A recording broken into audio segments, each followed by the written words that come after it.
தேசத்திற்காக ஒரு ஜெபம் என்கிற ஜெப வேலைக்கு நேராக இயேசு கிறிஸ்துவின் நாமத்தினாலே உங்களை வாழ்த்தி வரவேற்கிறேன். இன்றைய நாளிலும் நம்முடைய இந்திய தேசத்திலே பயங்கரவாத தாக்குதலில் இருந்து காக்கப்படும்படியா இன்றைக்கு பாரத்தோடு நாம் ஜெபிக்க போகிறோம். கடந்த நாட்களே ஜம்மு காஷ்மீர்ல பஹல்காம் சுற்றுலா தலத்துக்குள் நுழைந்த 4 பயங்கரவாதிகள் மூலமாக துப்பாக்கி சூட்டு நடந்ததில் 29 பேர் பலியாக இருக்கிறார்கள். இன்றைக்கு பாரத்தோடு நாம் ஜெபிப்போம்.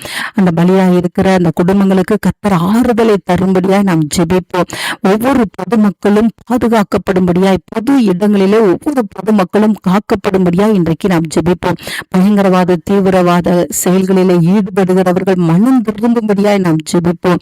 இப்படிப்பட்ட கொடூர செயல்களை செய்யக்கூடாது என்கிற எண்ணம் அவர்களுக்குள்ளே உண்டாகும்படியாய் இன்றைக்கு பாரத்தோடு நாம் ஜெபிப்போம். நம்முடைய தேசத்தை தேவன் காத்து கொள்ளும்படியாகவும், தேசத்தின் பாதுகாப்புக்காக எடுக்கிற முயற்சிகளிலே மத்திய மாநில அரசுக்கு கர்த்தர் நல்ல ஞானத்தை அருளும்படியாகவும் நாம் ஜெபிப்போம். நாம் யாவரும் கண்களை மூடி தேவனை நோக்கி பார்ப்போம். எங்களை நேசிக்கிறதான நல்ல தகப்பனே, இந்த நாளுக்காக ஸ்தோத்திரம். அன்றைய எங்க இந்திய தேசத்துல அன்றைய பயங்கரவாத அன்றைய தாக்குதலின் மூலமாக அன்றைய பாதிக்கப்பட்ட அந்த குடும்பங்களுக்காக நாங்கள் ஜெபிக்கிறோம். அன்றைய தங்களுடைய சொந்தங்களை இழந்து தவிக்கிற குடும்பங்களுக்கு தாமே நீர் ஆறுதல் படுத்தும்படியாய் நாங்கள் ஜெபிக்கிறோம் சுவாமி.